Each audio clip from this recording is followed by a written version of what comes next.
우리에게 주신 하나님 말씀은 구약 민수기 14장 1절로 10절까지 말씀입니다. 민수기 14장 1절로 10절까지 말씀 함께 하겠습니다. 14장 1절로 10절 말씀입니다. 자, 우리 한 목소리로 합독하시겠습니다. 온 회중이 소리를 높여 부르짖으며 백성이 밤새도록 통곡하였더라. 이스라엘 자손이 다 모세와 아론을 원망하며 온 회중이 그들에게 이르되 우리가 애굽 땅에서 죽었거나 이 광야에서 죽었으면 좋았을 것을 어찌하여 여호와가 우리를 그 땅으로 인도하여 칼에 쓰러지게 하려 하는가? 우리 처자가 사로잡히리니 애굽으로 돌아가는 것이 낫지 아니하랴. 이에 서로 말하되 우리가 한 지휘관을 세우고 애굽으로 돌아가자 하매 모세와 아론이 이스라엘 자손의 온 회중 앞에서 엎드린지라. 그 땅을 정탐한 자 중 눈의 아들 여호수아와 여분네의 아들 갈렙이 자기들의 옷을 찢고 이스라엘 자손의 온 회중에게 말하여 이르되 우리가 두루 다니며 정탐한 땅은 심히 아름다운 땅이라. 여호와께서 우리를 기뻐하시면 우리를 그 땅으로 인도하여 들이시고 그 땅을 우리에게 주시리라. 이는 과연 젖과 꿀이 흐르는 땅이니라. 다만 여호와를 거역하지는 말라. 또 그 땅 백성을 두려워하지 말라. 그들은 우리의 먹이라. 그들의 보호자는 그들에게서 떠났고 여호와는 우리와 함께 하시느니라. 그들을 두려워하지 말라 하나. 온 회중이 그들을 돌로 치려 하는데 그때 여호와의 영광이 회막에서 이스라엘 모든 자손에게 나타나시리라. 아멘. 하나님 말씀입니다.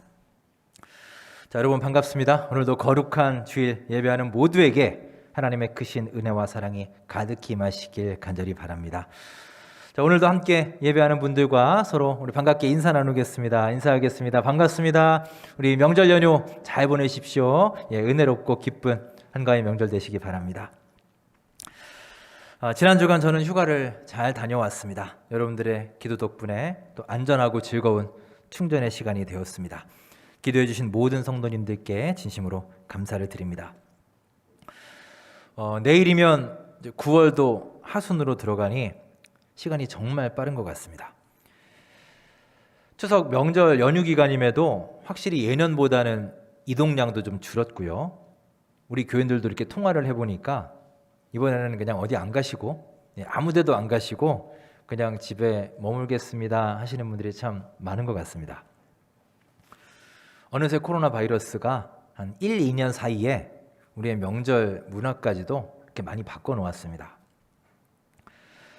이렇게 한 달 한 달 달력도 바뀌고 계절도 변하고 시대도 계속해서 변해갑니다. 자, 그런데 정작 이 급변의 시대를 살고 있는 나는 잘 변하지 않고 있죠. 여러분, 그게 문제입니다. 여전히 과거의 구습을 나는 고수하고 있고 변화를 거부하며 나만의 눈을 가지고 여전히 살고 있지는 않습니까? 여러분, 진짜로 중요한 것은요, 달력이 바뀌는 것도 아니고 시대가 바뀌는 것도 아닙니다. 내가 바뀌어야 돼요. 그런데 내가 변화하기 위해서는 먼저 나의 눈이 달라져야 합니다. 나의 관점이 새로워져야 하는 거예요. 그래야 변할 수 있습니다. 이 세상을 두려움의 눈으로 볼 것인가, 믿음의 눈으로 볼 것인가, 이것은 우리의 선택입니다. 하지만 이 선택은요, 앞으로의 우리의 삶과 미래를 결정짓는 일생일대의 중요한 선택이 될 것입니다. 이스라엘 백성들은 출애굽 후에 가데스 바네아 지역에 도착합니다. 이 가데스 바네아는요, 가나안으로 입성하는 길목에 있는 곳이에요. 입구입니다.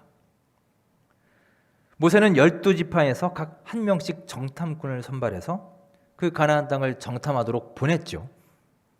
여러분 잘 아시는 것처럼 그들이 돌아와서 보고를 합니다. 그들로부터 서로 다른 2개의 보고서가 제출되었습니다. 먼저 10명, 즉 다수가 제출한 보고서가 있었고 반면에 2명, 소수가 제출한 보고서가 있었습니다. 먼저 다수의 보고서에 의하면 우리는 이 땅을 도저히 정복할 수 없습니다. 이런 부정적인 의견이 지배적이었습니다. 자, 그들은 그동안에 하나님께서 보여주셨던 그 놀라운 기적, 출애굽의 능력을 벌써 까맣게 잊어버렸던 거예요. 반면 소수의 보고서에 의하면 그들은 믿음의 눈으로 상황을 보고 있었습니다. 하나님이 함께 하시면 틀림없이 이 땅을 우리가 차지하게 될 것입니다. 확신하는 보고서였습니다. 그 보고서를 낸 사람이 바로 여호수아와 갈렙 두 사람이었고요. 바로 이 두 사람만이 출애굽 1세대 가운데 약속의 땅에 들어가게 되었습니다. 나머지 10명은요. 우리는 그 땅에 들어갈 수 없습니다라는 그들의 말 그대로 그곳에 들어가지 못하고 광야에서 죽음을 맞이하게 됩니다. 자, 여러분, 이렇게 보면 말이라는 게 정말 무섭지 않습니까? 말이 씨가 된다고 하는데 아마 그들도 자기들이 말한 그대로 이루어질 줄 알았다면 이렇게 얘기하지 않았을 것입니다. 우리는 오늘 민수기 14장부터 읽었지만 그 앞에 13장을 보시면 모세가 사람들을 보내서 가나안 땅을 정탐하고 오라라고 말합니다. 지시합니다. 자, 민수기 13장 18절, 20절 우리 두 절 말씀을 함께 읽겠습니다. 먼저 18절입니다. 시작. 그 땅이 어떠한지 정탐하라. 곧 그 땅 거민이 강한지 약한지 많은지 적은지와 20절 시작. 토지가 비옥한지 메마른지 나무가 있는지 없는지를 탐지하라. 담대하라. 또 그 땅의 실과를 가져오라 하니 그때는 포도가 처음 익을 즈음이었더라. 아멘. 정탐하라라고 합니다. 이 정탐하라라는 말은 영어 성경에 see, 보다는 뜻이죠. see라고 번역하고요. 탐지하다라는 말은 find out, 그러니까 알아보다, 발견하다 이런 뜻이죠. 그러니 이런 말입니다. 가서 봐라, see 하라는 거예요. 그 땅이 어떤 땅인지, 토지가 비옥한지 형편없는지, 나무가 있는지 없는지, 사람들이 강한지 약한지 제대로 한번 살펴보아라. find out 하라는 겁니다. 그런데 그 다음 말이 중요합니다. 20절에 탐지하라라고 하고서 그 다음에 뭐라고 하나요? 담대하라라고 합니다. 담대하라. 즉 너희는 가서 보고 와라. 샅샅이 그 땅을 살피고 증거들을 갖고 와라. 그런데 한 가지 주의할 점이 있다. 너희가 그것을 보되 살펴보되 두려움의 눈으로 보지 말고 믿음의 눈으로 그것들을 보아라. 즉 자신감을 가지고 담대하게 그것들을 바라보아라. 이런 뜻입니다. 여러분, 저는 우리 원천교회 성도님들이 매일의 삶에서 이러한 눈을 가지고 살아갈 수 있기를 간절히 바랍니다. 우리의 주변을 바라보고 세상을 살피고 탐지하는 삶. 하지만 하나님이 우리와 늘 함께 하신다는 믿음의 눈을 가지고 담대하게 살아가는 삶. 이런 삶을 통해서 하나님의 커다란 사명을 감당하는 믿음의 자녀들이 될 수 있기를 주님의 이름으로 축원합니다. 자, 이제 정탐을 하고 나서요. 구체적으로 어떤 일이 벌어졌는지 함께 살펴보겠습니다. 민수기 13장 23절 말씀입니다. 자, 내용을 잘 보시면서 읽겠습니다. 시작. 또 에스골 골짜기에 이르러 거기서 포도송이가 달린 가지를 베어 둘이 막대기에 꿰어 메고 또 석류와 무화과를 따니라. 아멘. 그들은 먼저 에스골 골짜기에 있는 포도송이를 봤습니다. 보았더니 그것이 어떻습니까? 거대한 포도송이였습니다. 자, 그림을 보실까요? 그들에 의하면 이 그림처럼 포도송이 하나가 저렇게 두 사람의 힘을 합쳐 꿰어서 들 정도로 거대하다고 했습니다. 이 땅이 그렇게 비옥하다는 거예요. 자, 그동안 척박한 광야를 헤매던 그들에게 이 가나안 땅은 그야말로 꿈에 그리던 땅이지 않았을까요? 그 땅을 보고 온 정탐꾼들이 보고서를 썼습니다.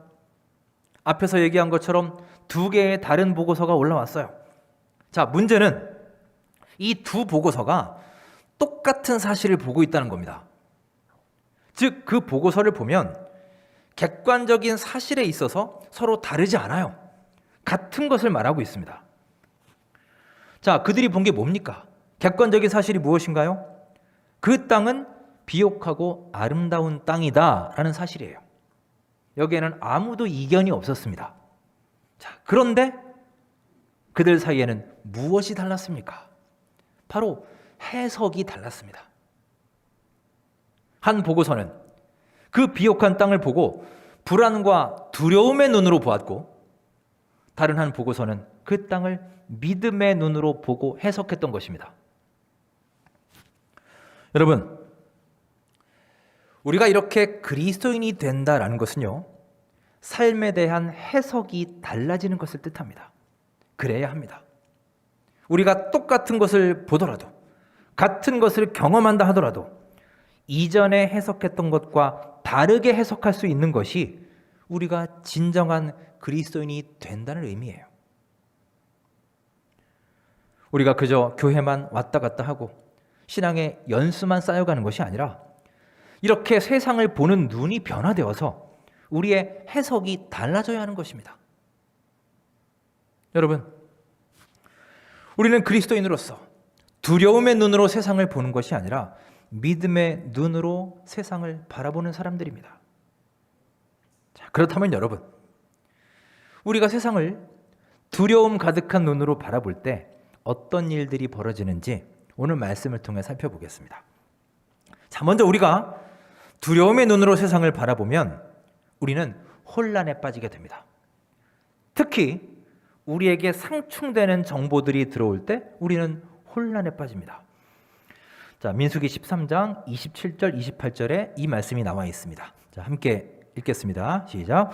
모세에게 말하여 이르되 당신이 우리를 보낸 땅에 간즉 과연 그 땅에 젖과 꿀이 흐르는데 이것은 그 땅의 과일이니이다. 그러나 그 땅 거주민은 강하고 성읍은 견고하고 힘이 클 뿐 아니라 거기서 안악 자손을 보았으며. 아멘. 여러분, 이 두 절 말씀을 가만히 보시면요, 두 개의 상충된 정보가 들어있습니다. 그 땅을 보니 아름답고 비옥한 땅이다 라는 긍정적인 정보가 하나 있고요, 그런데 거기에 강력한 안악 자손이 있다, 이 부정적인 의견이 또 하나 있어요. 부정적인 정보입니다. 즉 비옥한 땅 대 강력한 적, 이 두 개의 정보가 정면으로 부딪히고 있습니다. 자, 그런데 여기서 우리가 주목해야 될 단어가 하나 있습니다. 중요한 단어입니다. 28절 처음에 나오는 접속사, 그러나예요. 그러나. 가나안 땅은 젖과 꿀이 흐르는 낙원 같은 땅이었습니다. 그러나 거기에는 거인 아낙 족속이 자리 잡고 견고한 터를 닫고 있었다는 거예요. 이게 그들 보고서의 내용입니다. 여기서 문제가 되는 게 바로 이 접속사 그러나입니다. 여러분, 우리가 앞으로 하나님의 은혜를 풍성히 누리고 새로운 미래를 꿈꾸며 삶의 변화를 추구하는 데 있어서 가장 큰 걸림돌이 되는 것이 바로 이 그러나입니다. 건강해지고 싶습니다. 그러나 요즘 너무 바빠서 운동을 할 수 없어요. 사업에 성공하길 원합니다. 그러나 요즘 경기가 너무 안 좋습니다. 나의 아내와 남편과 행복한 부부관계를 원합니다. 행복한 가정을 꿈꿉니다. 그러나 우리는 성격이 달라도 너무나 달라서 어쩔 수가 없네요. 온전한 신앙생활 하고 싶습니다. 열심히 있는 신앙생활 하길 원합니다. 그러나 요즘에 아이들 돌보느라 정신이 없어 잘 안 됩니다. 온통 우리는 그러나로 가득 차 있지 않습니까? 특히 요즘은 코로나 바이러스로 우리의 삶의 모든 것들이 흐트러졌습니다. 얼마나 더 많은 그러나들이 우리를 둘러싸고 있습니까? 우리는 바로 이 그러나에 묶여서 실패하고 약해지고 왜소해지는 삶을 살고 있습니다. 이제 여러분, 우리의 새로운 삶을 위해서 이 시간에도 나를 가로막고 얽어매고 있는 이 그러나 의식을 깨뜨릴 수 있게 되기를 간절히 바랍니다.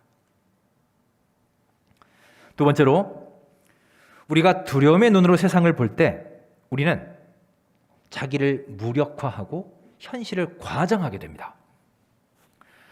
자, 우리가 어떤 상황에 처할 때, 또 어려움에 직면할 때 우리는 두 가지의 대답을 할 수 있죠.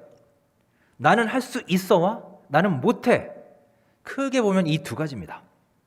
온갖 미사여구와 각종 조건들을 갖다 붙여도 결국 이 두 가지로 압축됩니다.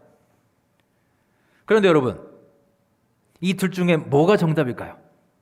할 수 있어가 정답인가요? 나는 못해가 정답인가요? 둘 다 정답이에요. 할 수 있다고 말하는 사람은 할 수 있게 되고요, 못한다 말하는 사람은 정말로 못하게 됩니다. 이것을 소위 자기 암시라고 하죠. 우리들 중에는요, 조금만 어려움을 만나면 나는 못해 이렇게 말하는 사람들이 있습니다. 요즘에는 이런 사람들을 21세기형 모태신앙이라고 부른답니다. 태어날 때부터 믿어서 모태신앙이 아니라 입만 열면 나는 못해 이래서 그런답니다. 혹시 여러분, 우리는 그렇지 않습니까? 우리는 이런 모태신앙이 아닌가요? 여러분, 이렇게 나는 할 수 없어, 자기 암시를 계속하고 자기를 무력화시키면요, 정말로 할 수 없게 됩니다. 자, 성경을 볼까요? 민수기 13장 31절에 그 내용이 나와 있습니다. 자, 함께 읽겠습니다. 시작. 그와 함께 올라갔던 사람들은 이르되 우리는 능히 올라가서 그 백성을 치지 못하리라. 그들은 우리보다 강하니라 하고. 못한다고 말합니다. 왜? 적들이 너무 강하니까. 우리보다 훨씬 기골이 장대하고 체격도 크고 힘도 세기 때문에 못한다는 거예요. 결국 어떻게 되었습니까? 신기하게도, 아니 당연하게도 그들의 예언대로, 그들이 말한 그대로 됐습니다.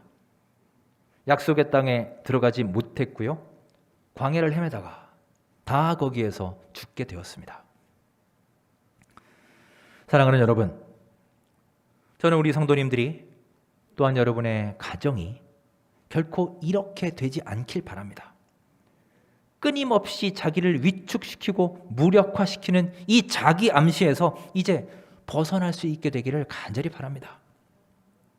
자, 이어서 또 하나의 화제가 있습니다. 13장 32, 33절입니다. 함께 읽겠습니다. 시작.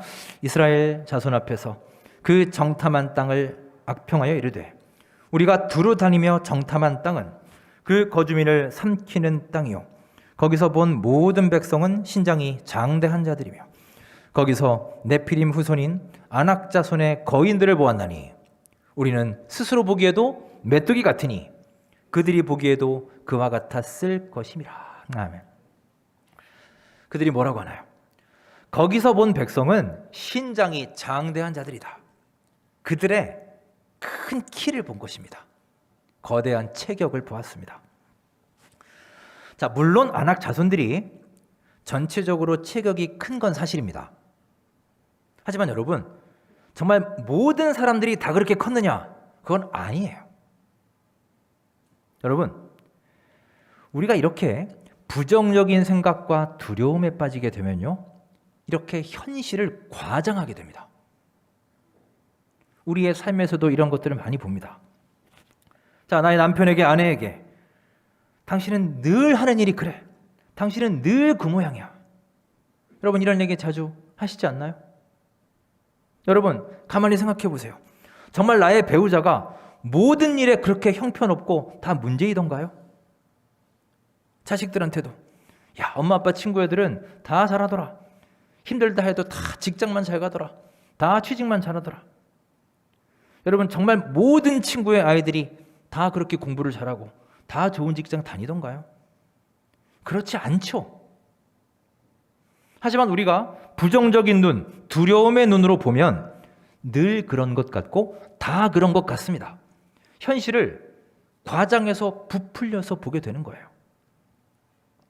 자, 반대로 두려움의 눈으로 내 자신을 보게 되면요, 자기가 한없이 작고 초라해 보입니다. 나는 할 수 있는 게 아무것도 없어. 나는 너무너무 무능해.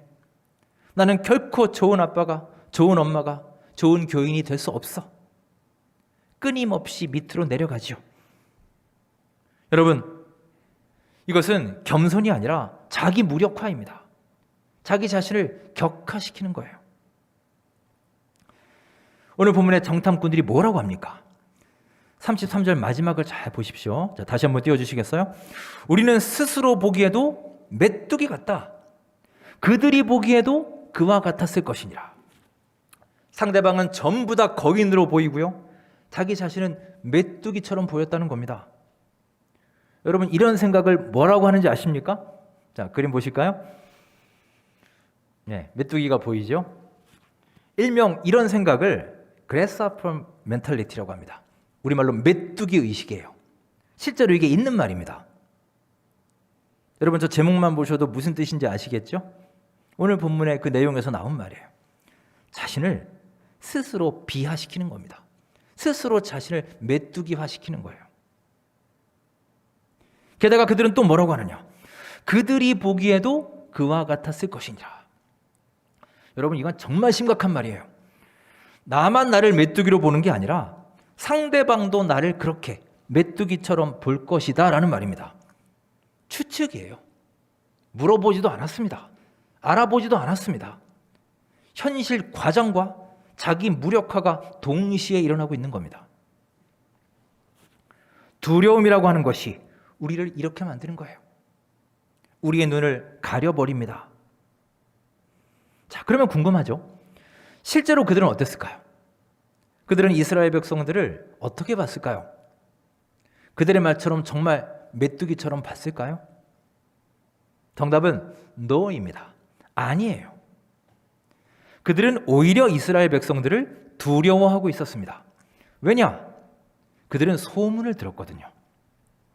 하나님이 그동안 어떻게 그들을 애굽에서 구하셨는지, 어떤 기적을 일으키셨는지, 그들을 출애굽시키는 하나님의 능력을 들었고, 홍해를 가르고 마른 땅을 걷게 하신 하나님, 광야에서 구름 기둥과 불 기둥으로 인도하신 주님, 하늘에서 만나와 메추라기를 내려서 그들을 먹여 살리셨던 그 하나님에 대해서 들었습니다. 광야에서 수많은 적들을 하나님이 어떻게 물리치셨는지 소문을 들어서 익히 알고 있었습니다. 그래서 그들은 이스라엘 백성들이 자기 땅을 향해 다가올 때요, 사실은 메뚜기는커녕 그들을 무서워하고 있었어요. 이게 팩트입니다. 그런데 뭐라고 합니까? 그들이 보기에도 우리는 메뚜기 같았을 것이다. 여러분, 우리가 속된 말로 알아서 긴다라고 하죠. 알아서 긴다. 딱 요 경우입니다. 철저하게 자기 기준으로 판단하고요, 스스로를 약하고 왜소하고 못났고 무능한 존재로 비하시키고 있어요. 그야말로 알아서 기고 있습니다. 오늘 우리에게도 이런 모습이 있지 않습니까?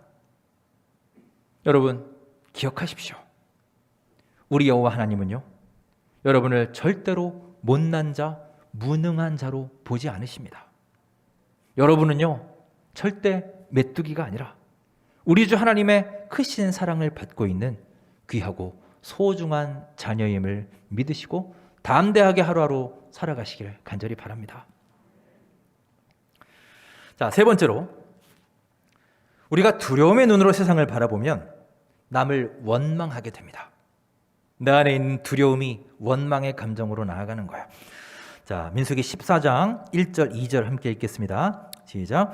온 회중이 소리를 높여 부르짖으며 백성이 밤새도록 통곡하였더라.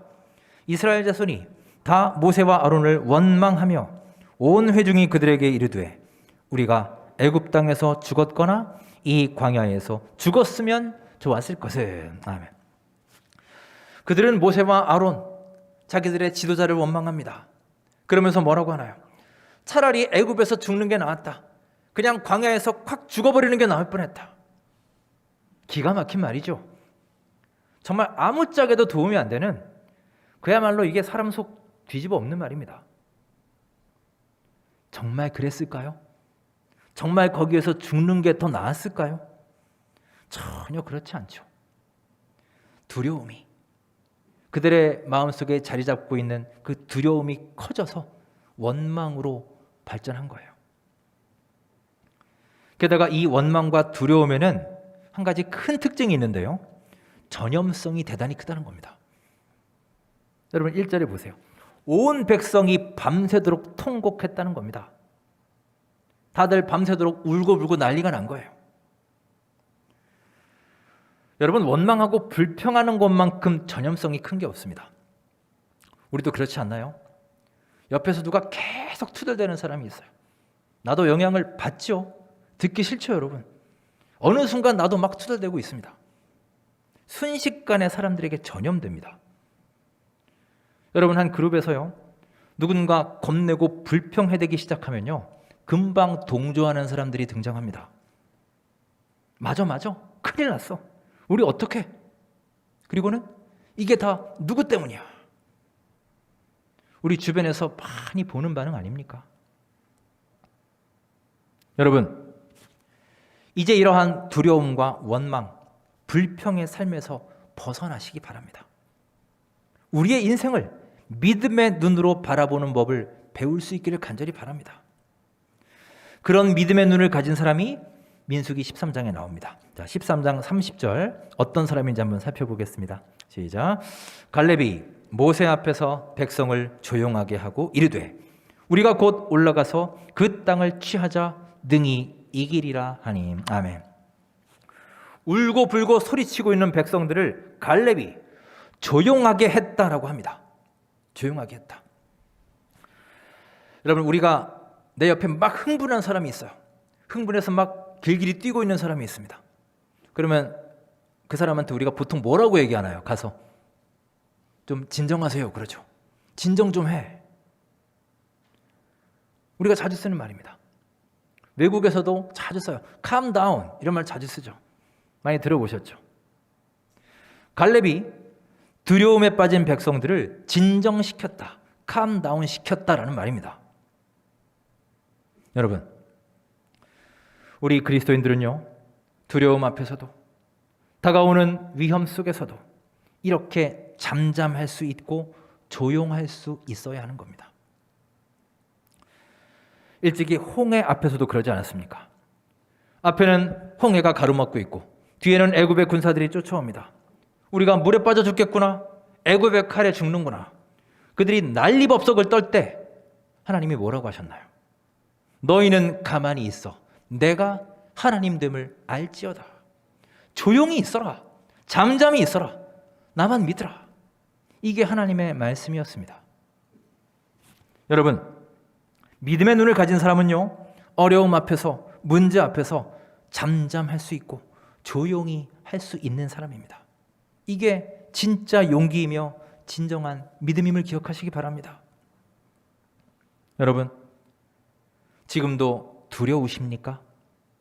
실패할까? 혹여 넘어질까? 손해볼까?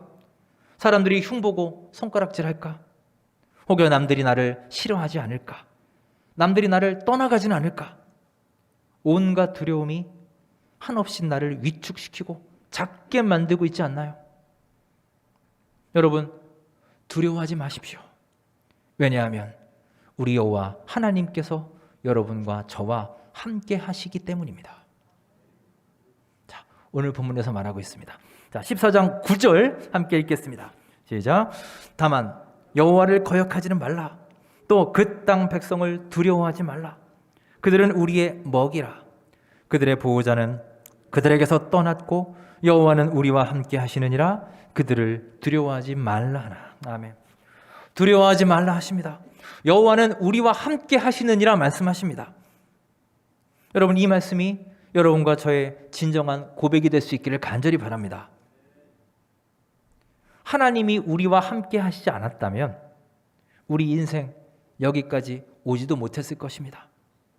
그러니 지금 마치 죽을 것 같고 모든 것이 끝난 것 같고 아무런 소망이 없는 것 같지만 여러분, 그렇지 않습니다. 죽지 않습니다. 끝나지 않습니다. 여러분, 이것은 제가 한 말이 아니라 성경 말씀이에요. 자, 마지막으로 사도 바울의 고백을 함께하며 오늘 말씀을 마칩니다. 로마서 8장 38절 39절 바울의 고백을 살펴봅니다. 함께 읽겠습니다. 시작.